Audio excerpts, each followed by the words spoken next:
Medical বোর্ডের নিবিড় তত্ত্বাবধানে রাজধানীর এভার কেয়ার হাসপাতালে চলছে গুলিবিদ্ধ শরীফ ওসমান হাদির চিকিৎসা।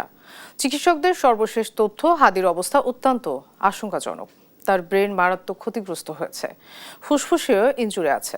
অ্যাসিস্ট্যান্ট ভেন্টিলেশনে আছেন তিনি, মেশিনের সাহায্যে শ্বাস প্রশ্বাস নিচ্ছেন। শুক্রবার দুপুরে রাজধানীর বিজয়নগর এলাকায় গুলিবিদ্ধ হন ইনকিলাব মঞ্চের মুখপাত্র ও ঢাকা ৮ আসনের সম্ভাব্য স্বতন্ত্র সংসদ সদস্য পদপ্রার্থী শরীফ ওসমান হাদি।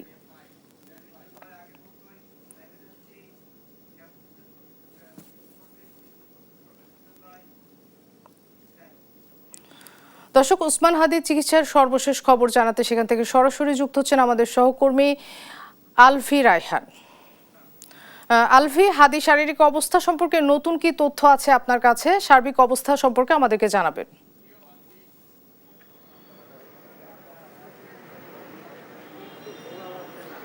ধন্যবাদ মোনা আপনাকে। আমি এই মুহূর্তে দাঁড়িয়ে আছি এভার কেয়ার হাসপাতালের সামনে, যেখানে গুলিবিদ্ধ হয়ে ওসমান হাদি কিন্তু গত শুক্রবার থেকে এখানে চিকিৎসা নিচ্ছেন। তার অবস্থা এখনও সংকটাপন্ন রয়েছে বলে আমরা জানতে পেরেছি। তার মস্তিষ্কে মারাত্মকভাবে ক্ষতিগ্রস্ত হয়েছে এবং তার ফুসফুসেও ক্ষতিগ্রস্ত হয়েছে বলে জানতে পেরেছি। তবে তার কিডনির কার্যক্রম চলমান রয়েছে, সেটা চলমান রাখার জন্য এখনও কিন্তু ডক্টররা তাদের কার্যক্রম চালিয়ে যাচ্ছেন, এমনটি আমরা জানতে পেরেছি।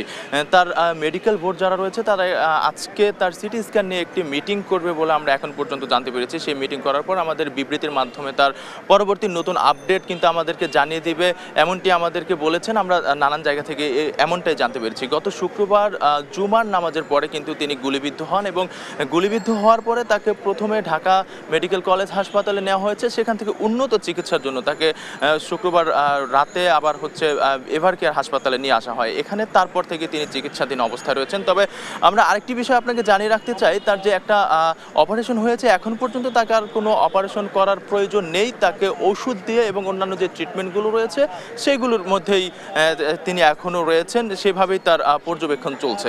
এছাড়া গতকাল কিন্তু প্রধান উপদেষ্টা ডক্টর মোহাম্মদ ইউনূস তিনি তার পরিবার এবং ইনকিলাব মঞ্চের সদস্যদের সাথেও কথা বলেছেন। তাকে যদি বিদেশে নেওয়ার প্রয়োজন হয় তাহলে তাকে বিদেশে নেওয়ার আশ্বাসও দিয়েছেন প্রধান উপদেষ্টা। এই ছিল এভার কেয়ার হাসপাতাল থেকে আমার কাছে সর্বশেষ তথ্য।